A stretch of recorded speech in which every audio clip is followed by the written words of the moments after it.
ariko mu byo utunzuzemo amahoro dore ufite amasamba amazu ni menshi ufite amamodoka arikubuza amahoro ufite umugore mwiza amara uko ushaka ukajya uko ushaka ariko ntabwo unyurwa nubwo uri umutunzi uhindushya imuzi n'ingwino usanga umwami Yesu akurure nubwo uri umutunzi uhindushya imuzi n'ingwino usanga umwami Yesu akurure nubwo uri umubyeyi ukomeye nubwo urambara uko ushaka ugishaka uko ushaka ibyo ushaka urabibona ubishaka ukamubona ariko ibyo umutima wawe bizira Imana nubwo uri umukire ntacyo bikumariye kuko niyo igihe uhitamwo amarira taruganye bakubaka ibyawe bakakubesha amahoro batagira kandi umwami w'amahoro urateze amaboko ari wowe ashaka ngo akurure kandi umwami w'amahoro urateze amaboko ari wowe ashaka ngo akurure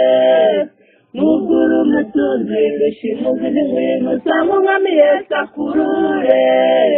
nubwo uri umutunzi ndushimuzi n'ingwino usanga umwami Yesu akurure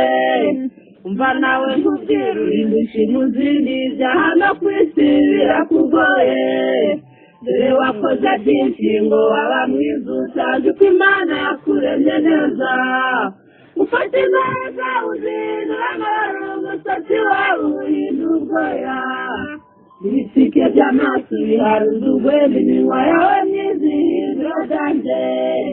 amatwi yari meza yambara ayandi imyenda y'abagabo ihindura iyawe